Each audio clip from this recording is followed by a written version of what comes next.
السلام علیکم۔ وعلیکم السلام۔ جی میرا سوال یہ ہے کہ کیا حدیث قصہ پڑھنا درست ہے یا اس کے بدلے دعائے قبیل پڑھی جائے؟ دیکھیے میاں، ایسا ہے کہ جس گھرانے نے ہم کو حدیث قصہ بتائی ہے اسی گھرانے نے ہم کو دعائے کمیل بتائی ہے۔ یہ بھی کچھ وہابی نظریہ رکھنے والے شیعوں نے شرارت شروع کی ہے کہ حدیث قصہ اور دعائے کمیل کے درمیان ٹکراؤ قرار دیا ہے۔ حدیث قصہ جو ہے وہ جناب سیدہ سے ہم کو ملی ہے، دعائے کمیل جو ہے وہ مولا علی سے ہم کو ملی ہے۔ تو اب سوال یہ ہے کہ اگر کوئی یہ سوال کرے کہ ہم مولا علی کو مانیں کہ جناب سیدہ کو مانیں تو کوئی مولا علی اور جناب سیدہ میں لڑائی تھوڑی ہے کہ جو آپ مولا علی کو مانیے جناب سیدہ کو مانیے، آپ دونوں کو مانیے، مولا علی کو ہی مانیے اور جناب سیدہ کو ہی مانیے۔ لیکن دعائے کمیل ایک بہترین دعا ہے، اس کے بہت سے فضائل ہیں اور لوگ پڑھتے ہیں اور علماء ہمیشہ سے پڑھتے آئے ہیں، مولا علی سے منقول ہے۔ تو مولا علی کے زمانے سے کمیل ابن زیاد نخعی کو مولا علی نے دعائے کمیل تعلیم کی اور اس وقت سے یہ دعا جو ہے یہ شیعوں میں رائج ہے اور پڑھی جا رہی ہے۔ اور یہی طریقے سے حدیث قصہ بھی ہے۔ حدیث قصہ جو ہے وہ جناب سیدہ سے منقول ہے اور جناب جابر ابن عبداللہ انصاری جو ہیں وہ اس کے راوی ہیں۔ اور اس سلسلے میں اور تو بہت سی باتیں ہیں، میں آپ کو بہت ڈیٹیل میں نہیں بتا سکتا اس وقت، لیکن اس کی سند کے سلسلے میں بعض جاہل لوگ جن کی نظر نہیں ہے وہ یہ کہتے ہیں کہ اس کی سند ضعیف ہے، تو اس کی سند ضعیف نہیں ہے۔ ہمارے یہاں ابھی حال میں ایک بہت بڑے محقق عالم گزرے ہیں حضرت آیت اللہ مرشی حسینی، جو ابھی تقریباً 15-20 سال پہلے ان کی رحلت ہوئی ہے، اور وہ نہایت ہی چار ہماری قوم کے جو آخر میں بڑے بزرگ علماء تھے، آیت اللہ خمینی، آیت اللہ خوئی اور آیت اللہ گلپائگانی، انہی میں کے ایک آیت اللہ مرشی حسینی بھی تھے۔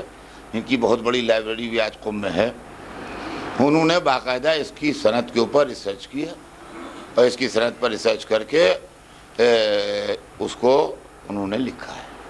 لہذا اگر علمی اعتبار سے کوئی اس کی تحقیق کرے تو آیت اللہ مرشی حسینی کی اس ریسرچ کی طرف رجوع کرے، اس کو اس کا پروف مل جائے گا۔ اب رہ گیا یہ کہ حدیث قصہ جو ہمارے فرقے میں اتنی زیادہ رائج ہے، اس کی چند مصلحتیں ہیں۔ حدیث قصہ کے اندر جو خوبیاں ہیں وہ اپنی جگہ کے اوپر بے مثال ہیں۔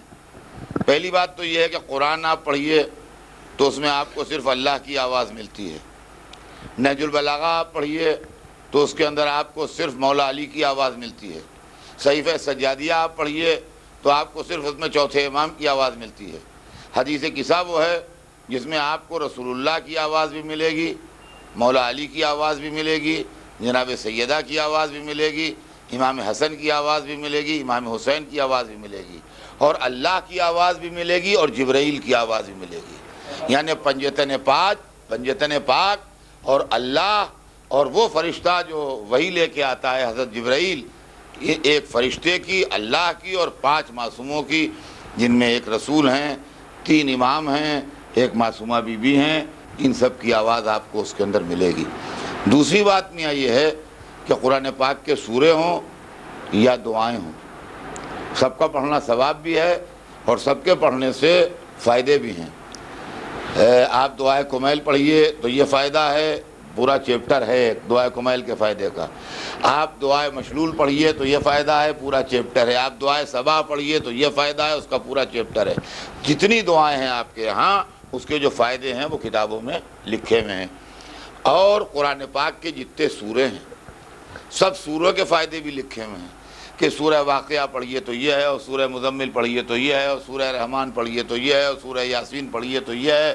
وہاں جتنے سورے ہیں سب ہر ایک کے پہلے آپ تفسیروں میں دیکھ لیجئے، اس کا فائدہ لکھا ہوا ہے۔ لیکن جب آپ دعائیں پڑھیں گے یا سورہ پڑھیں گے تو اس کے الفاظ میں آپ کو وہ چیز کلیئر دکھائی نہیں دے گی کہ یہ فائدہ لکھا ہوا ہے۔ اب وہ ٹھیک ہے ہم اپنے کم علمی کی وجہ سے لفظوں کو سمجھ نہ پائیں یا جو کچھ بھی ہو، لیکن ان سوروں میں یا ان دعاؤں میں وہ چیز جو چیپٹر میں اوپر ہم نے پڑھی تھی وہ لکھی ہوئی نہیں ہے۔ مگر حدیث قصہ اکیلی وہ دعا ہے کہ جس کے اندر اس کا فائدہ دعا کی ٹیکسٹ کے اندر ہے۔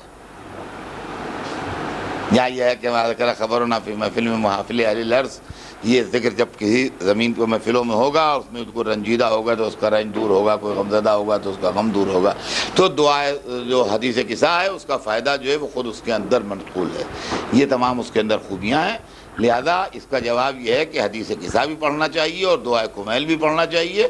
دعائے کمیل کو حدیث قصہ کے مقابلے میں لانا بالکل ایسا ہی ہے جیسے کوئی مولا علی کے مقابلے میں جناب سیدہ کو یا جناب سیدہ کے مقابلے میں مولا علی کو لائے.